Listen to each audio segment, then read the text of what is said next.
Então, o que nós pregamos até agora?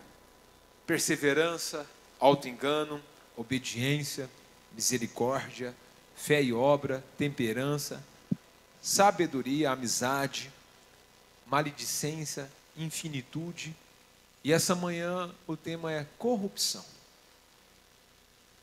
Essa manhã o tema é corrupção. O Brasil, por muito tempo, ele já teve vários tipos de corrupções. Você vai ver a máfia dos carrinhos dos ambulantes de São Paulo, que rendeu o pessoal comprava propina para que as pessoas colocassem os carrinhos. Você vai ver o mensalão que, naquela época, o pessoal pagava mais de 30 mil reais para os deputados votarem a favor daquilo. O prejuízo no cofre público do Brasil foi 55 milhões. Anões dos orçamentos, um prejuízo de mais de 800 milhões de reais ao cofre público do Brasil. Teve os vampiros da saúde, que foram 2,4 bilhões de reais no nosso país.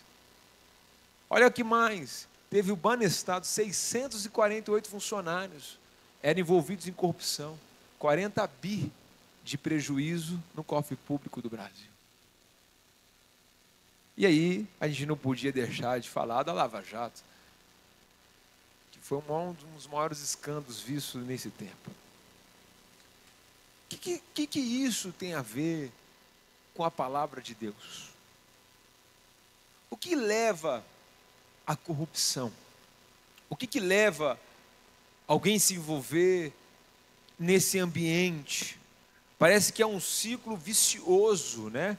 Onde as pessoas entram nesse amor, e ele vai entrando numa paixão naquele lugar. E Tiago já diz isso lá no começo. Tiago diz isso lá atrás, no capítulo 1. E ele diz algo muito interessante: mas cada um é tentado quando atraído e seduzido pelo seu próprio desejo. Então, nada mais que a corrupção, nada mais é um desejo exagerado pelo poder, pelo dinheiro. Então, nada mais é uma raiz que já está lá na Bíblia dita, lá atrás. Então, não é nada novo. Então, pastor, mas então o que significa isso? Significa que todos nós, se nós não prestarmos atenção, as nossas paixões podem nos levar a lugares que a gente nunca desejou estar. Os nossos desejos podem nos levar a viver uma vida bem longe daquilo que Deus tem. Então, o que começa com amor, gera uma paixão, essa paixão gera uma cegueira, e essa cegueira leva a gente a ter atitudes. Aquele cara que foi preso em Brasília com dinheiro dentro da cueca. E ele falou assim: não é meu. Você imagina? Não é meu. Eu não tenho nada a ver com isso. Olha o tamanho da cegueira. E eu lembro de um filme chamado Os Gangsters. É um filme de um traficante que era um motorista. Lá atrás, ele era motorista e depois ele virou um gangster. Só que ninguém sabia quem ele era, porque ele era bem escondido. E um belo, ele casou, ele foi atrás, ele fechou um resort para encontrar a modelo, uma modelo famosa na época. Aí ele casou com a modelo, então ele já tinha dinheiro, agora ele tinha um objeto, que a mulher era o produto dele, porque era a que tinha cantado lá dele. E aí ela, um belo dia, falou assim: você tem que comprar uma roupa de grife. E comprou uma jaqueta de chinchila. Uma pele maravilhosa. Quando ele chega no lugar, o policial olha para ele: quem é esse cara? E logo, ele está preso. Toda a corrupção vai levar você para um abismo que você não desejaria ir, mas o final é lá. Todo mundo que corta o caminho da honestidade, a consequência, cedo ou mais tarde, ela vai chegar. O que Tiago então nos diz para nós? Tiago capítulo 5, versículo 1. Agora, preste atenção. Vós ricos, chorai-vos e lamentai-vos por causa da desgraça que virão sobre vós. A vossa riqueza estão podres, a vossa roupa ruída pela traça. O vosso ouro e a vossa prata estão enferrujados, e o ferrugem testemunhará contra vós, e devorará a vossa carne como fogo. Tendes juntado tesouro nos últimos dias. O salário que desonestamente deixa de pagar aos trabalhadores que colhem nos vossos campos, clamam, e os clamores do ceifeiro chegaram aos ouvidos do Senhor dos Exércitos. Viveste em delícias sobre a terra, satisfazendo os vossos prazeres e engordaste o coração no dia da matança. Condenai e matai o justo, e eles não oferecem resistência alguma. Senhor, nós te louvamos essa manhã, e nós te pedimos, Espírito Santo, nos conduza nesse dia de ceia, a entender aquilo que o Senhor tem para nós nessa manhã, e que a palavra que foi liberada essa manhã possa encontrar corações, e possa transformar nossa vida a cada dia mais, para levarmos a cada pessoa a tua presença. Assim nós consagramos tudo ao Senhor, em nome de Jesus, amém. O que a Bíblia nos diz? Então Tiago está fazendo alguns alertas, e é interessante a carta de Tiago, porque ele começa um assunto, e lá na frente ele vai tratar o assunto. Então lá no capítulo 1, no versículo 13 e 14, ele começou um assunto, e agora no capítulo 5 ele vai concluir esse assunto. No último texto nós falamos sobre infinitude, nós achamos que a vida não acaba. Essa semana eu fui fazer um enterro de uma mãe de uma amiga, estava lá com ela celebrou a festa do genro no domingo, o marido tem problemas de saúde, e ela, de terça para quarta, não acordou mais. Morreu dormindo no mesmo dia que o seu irmão morreu, dormindo também. Então a vida, ela pode ter mudanças, ela pode ter transformações. Então a gente falou de infinitude, e hoje parece que Tiago está sendo um pouco mais duro, ele está sendo um pouco mais enfático sobre aquilo que ele quer ensinar para nós. E no versículo 1, olha o que ele diz, olha a advertência. Agora, preste atenção. Olha o que diz o texto. Agora, preste atenção. Ou seja, fique atento. Olhe para o que a Bíblia está dizendo. Preste atenção. Foco naquilo que o Senhor está falando. Olha o que ele diz. Vós ricos chorais e lamentais por causa das graças que virão sobre vós. Olha o que está dizendo, que talvez pode vir, que talvez vai chegar. Não, ele está fazendo uma afirmação. Ele está afirmando que a consequência natural da corrupção vai acontecer um problema. Então ele está dizendo assim, agora, preste atenção. Então quer dizer, ele anuncia o juízo. Depois ele vai falar o quê? A descrição do juízo. E no final ele vai dizer a motivação do juízo. Olha o que ele diz. Lamentai-vos e chorai-vos. Agora, a pergunta que a gente tem que fazer para nós é, será que Tiago tem alguma coisa contra o rico? Será que Tiago está discriminando o rico? De forma alguma. Porque quando ele está escrevendo a carta de Tiago, quem que ele está inspirado? Em Jó. Ele está escrevendo a carta, lendo em cima da carta de Jó. E Jó, quem era Jó? Jó era um homem, dos homens mais ricos da terra. Jó era um homem próspero. E Jó não está sofrendo porque ele fez alguma coisa errada. Ele está sofrendo porque Deus permitiu ele sofrer. Ele perdeu tudo porque Deus permitiu ele perder. E ele está anunciando que esse momento de Jó sofria porque Deus quis que ele sofresse. Mas para mostrar o caráter de Jó, não estava no dinheiro, o caráter de Jó não estava naquilo que ele tinha, naquilo que ele possuía, o caráter de Jó estava em quem Deus era. ao ponto da mulher de Jó dizer para ele assim: amaldiçoa esse Deus, Jó, e morre. Ele falou: de maneira nenhuma vou falar mal daquele que me amou. Olha a paixão de Jó. Sabe, hoje o convite para nós essa manhã é para que a gente se apaixone ainda mais sobre aquilo que Jesus é. E eu preciso ler alguns textos com você. Efésios capítulo 6, versículo 5, até o versículo 9 vai dizer: não servindo à vista, como para agradar homens, mas como servos de Cristo, fazemos de coração a vontade de Deus, servindo de bondade com o Senhor e não com os homens, certo de que cada um, se fizer coisas boas, receberá isso outra vez do Senhor, quer seja servo, quer livre. E vós, senhores, de igual modo, procedei para com eles, deixando as ameaças, sabendo que o Senhor, tanto deles como o vosso, está no céu, e que com ele não há acepção de pessoas. Ninguém aqui, meus irmãos, trabalha por causa do dinheiro. Tiago está ensinando, e a Bíblia nos ensina, que nós trabalhamos para a glória de Deus.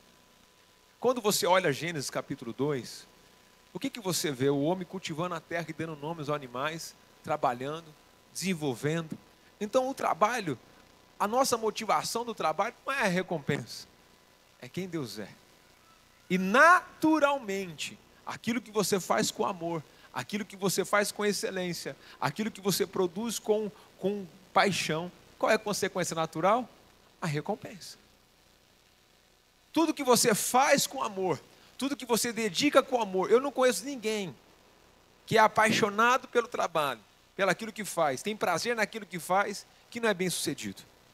Eu não conheço ninguém que trabalha e faz o que ama, é eficaz, é produtivo e não é bem sucedido, porque o prazer dele está naquilo. Então o dinheiro é consequência natural de quem trabalha, se dedica e faz o que ama. Então o que Tiago está ensinando para nós, que nós precisamos entender, e Tiago está ensinando para essa igreja, que o trabalho não é para ganhar dinheiro. O trabalho é para glorificar a Deus. O trabalho é para exaltar o nome de Deus. E o trabalho glorifica a Deus. Então Colossenses vai dizer também a mesma coisa. Paulo vai dizer para que o Senhor, ele fala tanto do escravo como do patrão. Ambos, um tem que honrar um outro. Eu falo lá em casa, tem uma mulher que trabalha em casa, eu sempre falo para ela, na hora das tarefas, você tem uma função, mas na hora da comida, nós somos irmãos. Ela come na mesa com a gente. Ela não tem o canto dela comer, porque na hora da comida, ela é minha irmã em Cristo. Mas na hora da função, ela tem a função dela em casa. Por quê? Porque não existe diferenciação. Nós somos filhos de Deus. Na igreja não tem rico, não tem pobre. Na igreja tem filhos de Deus. Então, porque senão a gente pode falar, tá vendo? A Bíblia está dizendo do rico. Aí daqui a pouco, tá vendo? Tá vendo? A Bíblia está dizendo do pobre. Não, não existe isso. É nós que classificamos isso, mas na Bíblia não existe isso. Na Bíblia existe filhos de Deus. E cada um vive para a glória de Deus. Então a gente não pode ter essa classificação dentro da igreja. Por isso que o Senhor é claro em dizer que todos são filhos de Deus. Não tem filhos prediletos nem preteridos.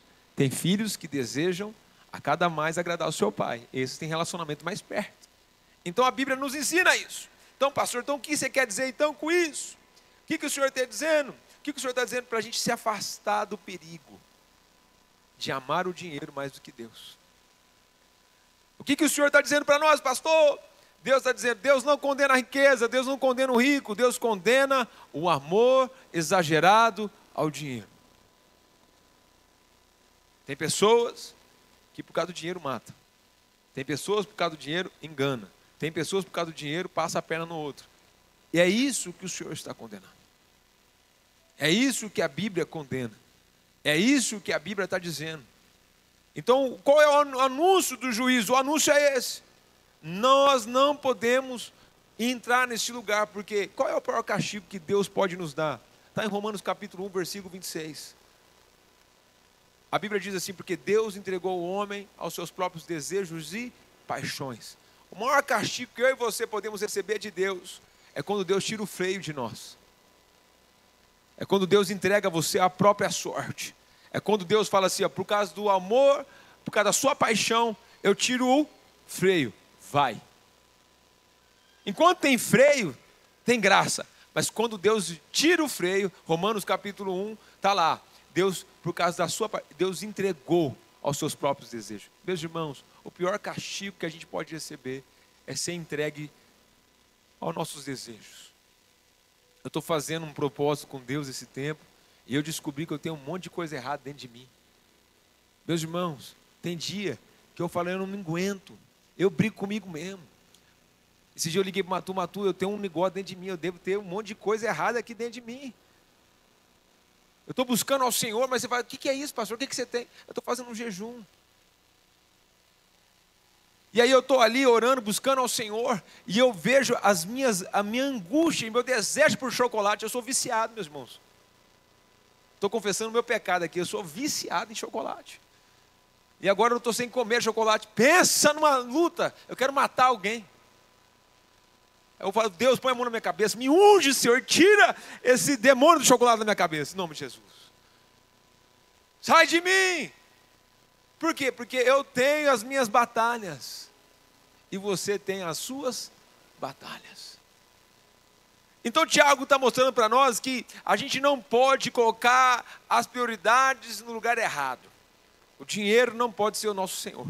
O dinheiro trabalha para nós, mas nós não trabalhamos pelo dinheiro. É isso que Tiago está dizendo. Então ele aponta o juízo, aí ele vai falar assim, qual que é o juízo então sobre isso? Olha a descrição do juízo, verso de número 2, lê comigo. A vossa riqueza estão podres, e as vossas roupas roídas pela traça. Ele fala de vestidura. O que ele está mostrando? Por que está podre? Porque amanhã, meu irmão, se você comprar um sapato muito caro, ou uma roupa muito cara, se amanhã você for para o cemitério do Flamboyant, as traças vão comer aquela roupa. E você não vai levar nadinha de lá. Então as suas grifes estão roídas pela traça. É isso que ele está dizendo. Não importa a roupa que você coloque. Não importa o perfume que você usa. Isso é limitado. Você não vai levar nada. Se você for lá para o Egito, o faraó, ele construiu uma pirâmide, escravizou mais de 200 mil pessoas. Para quê? Para colocar o seu tesouro pessoal lá. Ele falou, se eu voltar, eu vou continuar rico. Meus irmãos, os bárbaros invadiram o Egito e levaram tudo. Não ficou nada. Nada, nada, nada. Todo o ouro foi roubado. Porque a gente não vai levar nada daqui. Então a gente não pode pôr, eu preciso. Meus irmãos, o papai está falando aqui, hein? Para mim, para todo lugar, eu preciso pôr roupa tal, não precisa nada.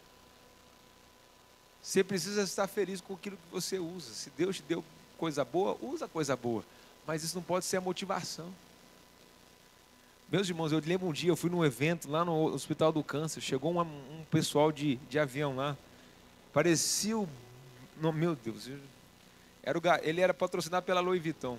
Pensa num cara chegando com um chapéu, com uns negócios tudo atrapalhado. Eu falei, meu Deus do céu, que coisa feia. Mas é a marca tal, né? Aí eu falei, não vou nem falar aqui para não gerar um problema. Mas era feio. Deixa para lá. Né? O que Tiago está dizendo para nós? Olha o que ele diz no capítulo 1, versículo 10 e 11. Rico, irmãos, de condição humilde, deve gloriar na sua alta posição, e o rico na sua humilhação. Quer dizer que a riqueza e a pobreza é passageira. Você pode ser humilde e de repente, pelo suor do seu trabalho, Deus te prosperar muito. O seu coração não pode mudar. E você pode ser muito rico e de repente vem uma crise, vem uma necessidade e você vai passar por dificuldade. Eu tinha um amigo que durante 4 anos, ele refez o caixa da empresa. E aí apareceu uma oportunidade para ele investir. Ele foi e investiu. Quando ele terminou de investir, ele inaugurou, veio a pandemia. Pegou ele sem reserva nenhuma. Esse meu irmão eu vi, eu até rompi um tendão do meu braço para ajudá-lo, que eu fui ajudar ele a tirar as coisas da loja dele. Ele quase empinou a carroça, quase veio à falência. Ele teve que renegociar todas as dívidas dele, ele termina de pagar em 2035. Então quer dizer, é passageiro. Não foi mal, ele não foi uma pessoa mal, mas aconteceu. Ele estava preparado e de repente apareceu uma oportunidade, ele investiu, mas quem sabia que a pandemia viria? E ele passou por um vale da sombra e da morte, mas isso não mudou quem ele é. Então o que Tiago está dizendo? Importa se você tem, se você não tem. Importa quem você é. Você não é o que você tem para oferecer, você é o que Deus diz que você é. Você é um filho amado de Deus. Se você está com muito, você continua sendo um filho amado de Deus. Se você tem pouco, você continua sendo um filho amado de Deus. E às vezes eu vejo muita gente de condição humilde que é preconceituosa. E nós não podemos ser preconceituosos. Nós precisamos honrar a todos de igual modo. Esses dias eu falava ontem no Kids, sabe qual é a diferença das crianças da Dona Vita e das crianças que estudam no Porto Seguro? A única diferença é a mesa. Lá na Dona Vita as crianças jogam as crianças. As mães jogam as crianças lá. No Porto Seguro, alguém paga uma babá para ficar lá, mas as crianças ficam jogadas do mesmo jeito. Sem mãe e sem pai. Só muda a perfumaria. A essência é a mesma. E aí a gente classifica quem merece mais. Quem merece mais? Todos eles merecem ser cuidados. Todos, sem exceção. Mas a gente tem a tendência de olhar para o mais humilde. Sempre assim. Então ele fala da riqueza. Agora ele fala da roupa, mas olha o que ele fala. O vosso ouro, a vossa prata estão enferrujados, e o ferrugem testemunha contra vós. Devorará a vossa carne como fogo. Tende juntado tesouro nos últimos dias. O que ele está falando? O dinheiro acaba, meus irmãos. O dinheiro não é infinito. O dinheiro é passageiro e ele acaba. Agora ele fala da riqueza.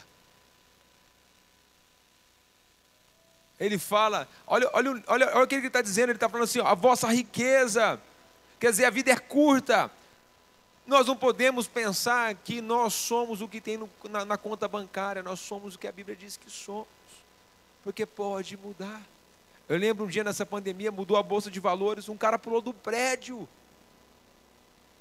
Ele pulou do prédio porque ele perdeu dinheiro.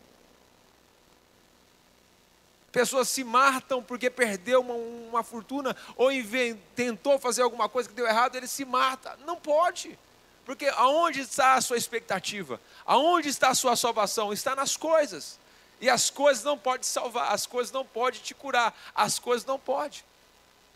Você vai descobrir que o seu dinheiro é ilimitado quando você descobrir que alguém da sua família está com câncer. Quando você descobrir que o dinheiro não pode pagar uma cura. Quando você descobrir que o dinheiro não pode fazer nada mais do que dar um bom conforto, mas não pode curar. E você vai descobrir que o dinheiro é ilimitado. Eu lembro do seu Henrique Prata, o cara da Cutralha, teve um problema, ele falou assim, senhor Henrique, eu construo uma UTI particular aqui no hospital. Ele falou, aqui no hospital você não vai construir nada, todo mundo vai ser atendido do mesmo jeito. Não, mas então faz uma UTI móvel na sua casa e eu mando o médico lá. O pai dele, ele construiu uma UTI móvel na casa dele, com tudo de melhor. O pai não foi curado. Porque aí você descobre que dinheiro tem limites. Dinheiro não compra a salvação, dinheiro não compra pessoas. Dinheiro tem limites. Então, ele está denunciando isso aí. E o quarto, olha lá, qual que é o quarto? O motivo. Olha lá que interessante, olha que ele diz, a exortação, versículo 4. O salário que desonestamente deixa de pagar aos trabalhadores que colhem nos vossos campos.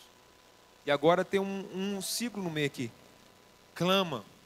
Os clamores dos ceifeiros chegaram ao ouvido do Senhor. Quem clama? Aqueles que são injustiçados. Lá lembra de Caim? O sangue clama. E Deus viu o sofrimento do meu povo. Quem que está sentado no trono e faz justiça? O próprio Deus. Então ele está mostrando para nós que aqui está a motivação. Eu lembro, gente, eu vou contar um testemunho aqui. O meu chefe, na época quando eu trabalhava, antes de estar 100% na igreja, hoje eu falo que eu não trabalho. Porque se eu falar que eu trabalho na igreja, eu trabalho por um salário, eu tenho um ofício. Deus me dá o privilégio de viver pelo meu ofício. Servir ao Senhor não é trabalho, é ofício. Então deixa eu corrigir aqui. Quando eu trabalhava na empresa, meu chefe, a folha de pagamento dele dava lucro. Porque ele dava um jeito de ficar tirando dinheiro das pessoas. Ele não, tem que pagar X para esse aqui, não, eu vou pagar X, eu vou pagar menos X. Ah, mas tem que pagar mais uma aqui, não, eu vou pagar menos. Olha só, a folha do cara dava lucro. Para ele gastar com coisas erradas. Então, quer dizer, esse clamor chega a Deus. Deus se preocupa com o quê? Com a justiça. Ah, pastor, mas eu não posso mudar o país. Você não pode mudar o país, mas a gente pode mudar o meio que a gente vive. Nós podemos orar. A nossa oração tem poder. Deus se compadece com gente que sofre injustiça. Deus se compadece por aqueles que são injustiçados. E ele está falando aqui, o clamor chega até a mim. Eles clamam. Então ele mostra o motivo. Pessoas corruptas. Então quem que Deus está condenando não é a riqueza, é a corrupção. É quem de forma errada está lucrando. Quem de forma errada está vivendo. Quem de forma errada está caminhando. Então ele está denunciando uma corrupção. E aí ele fala do motivo do juízo. Olha que interessante. Verso de número 5. Viveste em delícia sobre a terra, satisfazendo os vossos prazeres. Satisfazendo o quê? Os vossos prazeres. Aí ele denuncia agora. Aquele que vive satisfazendo os seus prazeres. Meus irmãos, muitas vezes a gente olha para um texto desse e é uma palavra difícil de pregar. Você fica olhando para mim assim e fala assim, que esse cara, aonde ele vai chegar? Porque quem que é o nosso pior inimigo? Hã? Nós.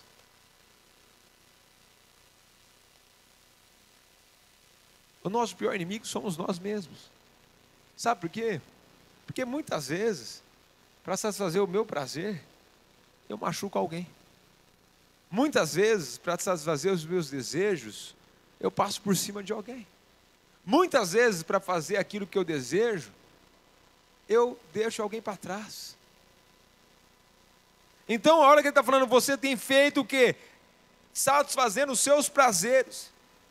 E engordaste o coração no dia da matança. Então o que Deus faz com o corrupto? O que Deus vai fazer com o corrupto? Nada. Porque o corrupto já está condenado. Deus não precisa pôr a mão no cara que é corrupto, porque quem é corrupto já está condenado.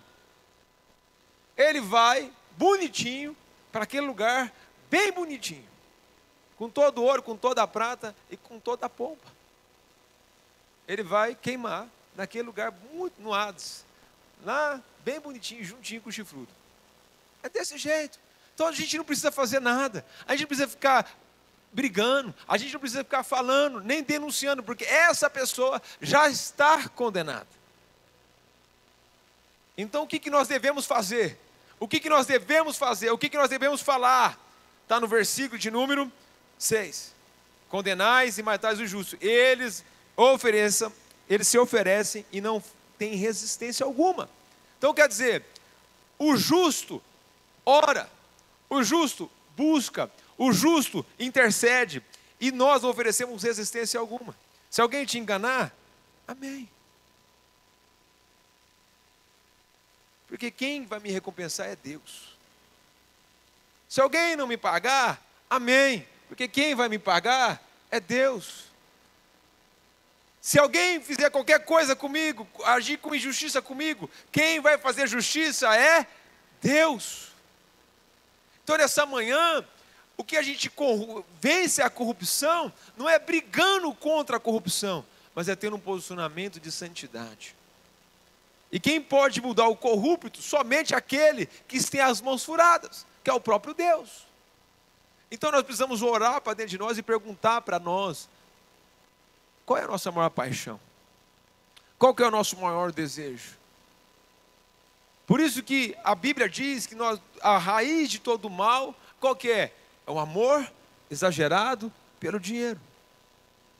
O amor exagerado do dinheiro faz as guerras. O amor exagerado do dinheiro faz a corrupção. O amor exagerado do dinheiro faz com que as pessoas se matam. Um dia eu estava ouvindo um pediatra, um grande amigo meu, no Hospital do Ouro Verde, faltando gases para fazer curativo nas pessoas.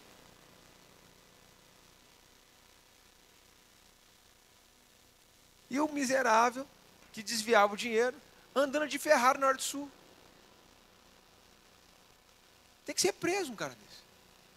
Porque enquanto faltam gases para a pessoa ali ser curada, o cara está desviando dinheiro para satisfazer o seu prazer. Depois ele foi preso, esse cara foi preso. Então quer dizer, isso a gente precisa entender que isso não vai dar bem, vai acabar. Mas não somos nós que fazemos justiça. Nós apresentamos Jesus. Qual que é o antídoto da corrupção? Jesus. Quem pode mudar a história de alguém? Jesus. Quem pode mudar os hábitos de alguém? É Jesus. Jesus é aquele que pode mudar uma nação. Jesus é aquele que pode lidar com Brasília. Porque se fosse pelas nossas próprias mãos, a gente pegava e jogava um míssil em Brasília e estava tudo resolvido. É ou não é? Acabava o problema. Mas a corrupção vai acabar por causa disso? Não. Porque a corrupção está inata dentro do nosso coração. A corrupção está dentro do nosso coração. Eu lembro um dia, para a gente orar, Deus vai tratando com a gente, meus irmãos. E se a gente não permitir crescer com Deus, você estagna e você volta para trás. Eu lembro um dia que eu orava muito tempo para que Deus falasse comigo. E eu lembro um dia que a minha esposa falou para mim uma palavra que doeu no meu coração. E aqui um recado para os homens. Segue a dica, viu, homens? Toda vez que a sua mulher já falar, eu estou com uma expressão ruim, obedeça rápido. Porque senão você vai ouvir aquela frase assim, ó: eu não te avisei? Deus está falando aqui. Então aprende já de cara. Quando a sua mulher dizer alguma coisa nesse aspecto, já faz. Não espera. Porque a frase que a gente odeia é: eu não te avisei? É ou não é? Você gosta dessa frase? Eu não te avisei? Vocês estão muito quietinhos hoje, gente. Eu só estou pondo os dedos no badinho e ninguém estou amigo aqui. A mulher fala. Você quer saber quem você é? Você não pode dizer: eu sou um bom marido. Você não tem essa pompa de dizer que você é um bom marido. Porque você não pode falar de você mesmo. Você quer saber quem você é? Fecha a boca. Vai com jejum. E fala: amor, fala para mim quem eu sou. Conta tudo que eu sou. Você vai ouvir coisas que você não vai gostar. Mas você não responde, que é cilada, Bino. Foge. Ouviu, corre. Vai para o jardim e grita: eu não sou isso. Aí você ora. E Deus vai te mostrar que você é. Você não é bom assim que você pensa. É só a mulher que o diga. Então já aprende. Minha mulher falou para mim: a sua motivação de servir a Deus está errada. Eu lembro até hoje, 2013. Eu falei: você está doida. Ela só falou para mim assim: vai orar. Eu fui orar. Comecei a orar. E eu não estava vendo. Mas o Senhor abriu meus olhos. E aí eu lembro que eu recebi um missionário na nossa igreja. Ele foi jantar na nossa casa. A gente tinha acabado de voltar dos Estados Unidos. E eu tinha um bom volume de dinheiro que eu tinha recebido para pagar um presente que uma pessoa me deu para gastar lá fora. Aí sabe quando você está naquele love com Deus? Meus irmãos, love com Deus é complicado. Love com Deus. Deus, ele é igual a minha filha. A minha filha vem e gruda assim: papai, como eu te amo. Aí eu falo: ai filha, ela fala: me dá isso, eu dou, vai, leva tudo. Então quando Deus começa a te tratar no love aqui, já sabe, meus irmãos. vai vir a segundo plano. Deus falou assim: meu filho, você me ama? Eu falei: lógico que eu te amo, Senhor. De quem que é esse carro? Eu falei: é seu, Senhor. De quem que é essa casa? É sua, Senhor. De quem que é tudo? É seu, Senhor. Ele falou: de quem que é esse dinheiro que está no seu bolso? Eu falei: é seu, Senhor. Ele falou: dá para o missionário. Eu falei: não, Senhor. Porque eu tenho que pagar uma conta. Aí a primeira, Deus falou comigo. Eu falei: é meu coração enganoso, ou como que eu sou bonzinho. Desci. Estava um profeta amigo meu, Marcelão. Ele é de oração e fala: irmão Hildo. Ele bate na perna assim, é porque Deus tem algo para entregar. Ele olhou para mim e falou assim: irmão Hildo, Deus manda te dizer, não retenha o que é de Deus. Eu falei: meu Deus. Aí eu fui levar o cara para São Paulo. E vamos na estrada. E eu lá com Deus: Deus, tu sabe, tem que pagar a conta em dia, tu sabes, tu sabes, tu sabes. Cheguei na porta da casa dele, meu irmão. Fui entregar o dinheiro. Ele falou: não precisa. Eu falei: amém, já guardei. O profeta atrás bateu nas costas do cara assim e falou assim: recebe o que é de Deus. E eu por dentro: cala a boca. Eu tive que entregar o dinheiro.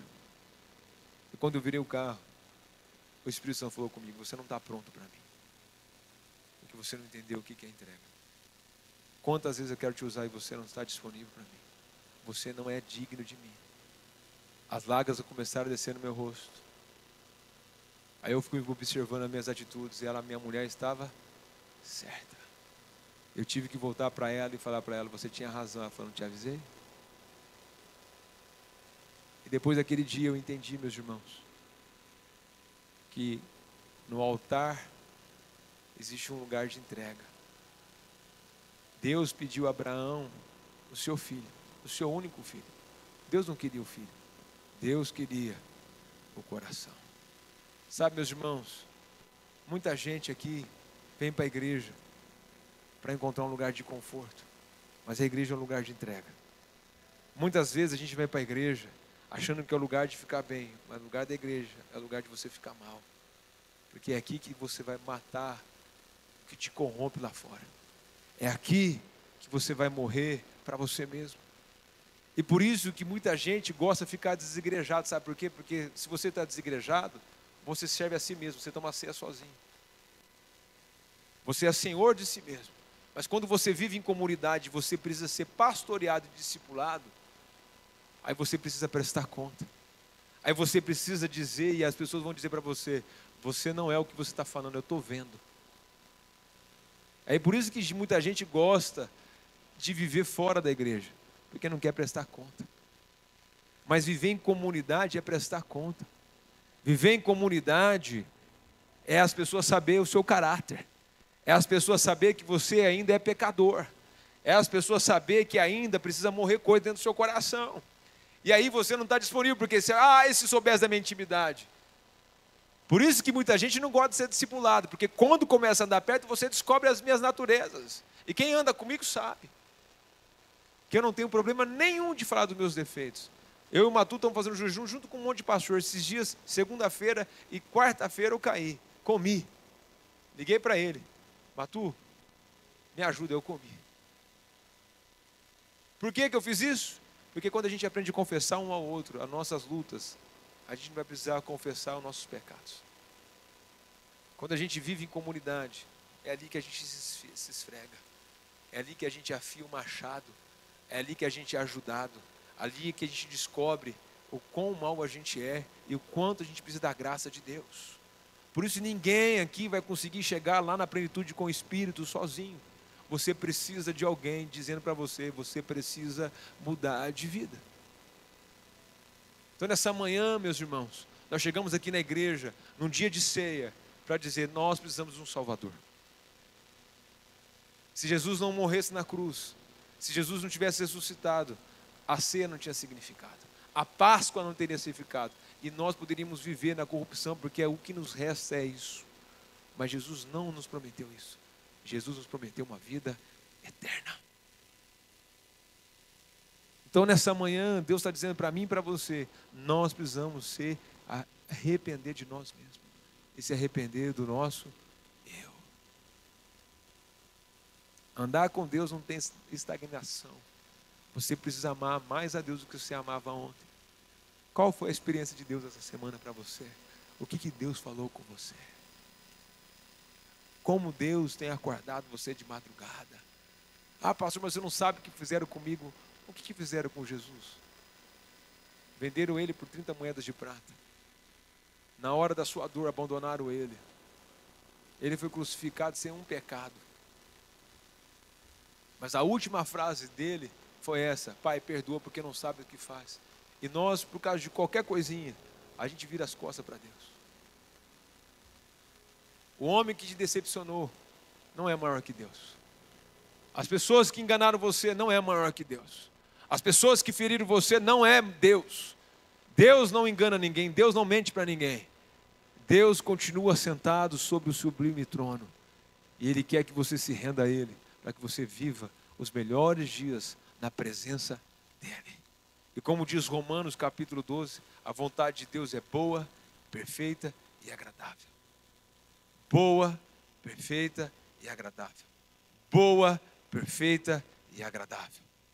Não é qualquer coisa. Tudo que Deus dá é bom, é perfeito e é agradável. Essa manhã você está aqui prestando culto a alguém que te entrega coisa boa, perfeita e agradável. Essa manhã você está aqui porque Deus tem um plano para a sua vida. Essa manhã você está aqui porque Deus te escolheu para mudar a sua história. Para, através da sua história, você fazer a diferença lá fora. Essa manhã Deus trouxe você aqui para dizer para você que você é especial para Ele. Para dizer o quanto você é amado dEle. E que a corrupção, desde que o mundo é mundo, ela existe. Mas o que vence a corrupção não é a gente falar mal dela, é a gente agir contra ela. O que vence a corrupção é a gente viver e ser banhado da santidade de Deus. O que vence o nosso coração não é a gente dizer para nós mesmos: ah, como bom eu sou, não, é dizer: ó, como pecador eu sou. E como eu preciso da graça de Deus. Isso vence a corrupção. Isso vence o nosso inimigo. Isso vence aquilo que nos enganou. E se alguém um dia te passou a perna, você pode ir diante de Deus e falar: Deus, faz a tua justiça. Faz a tua justiça. E Deus sabe o tamanho da justiça. Fazer justiça com o braço próprio é limitado. Mas a justiça de Deus é maior, é perfeita, e ela sabe como faz. E Deus vai te dar tudo em dobro, porque Ele é Pai e tem prazer de te abençoar.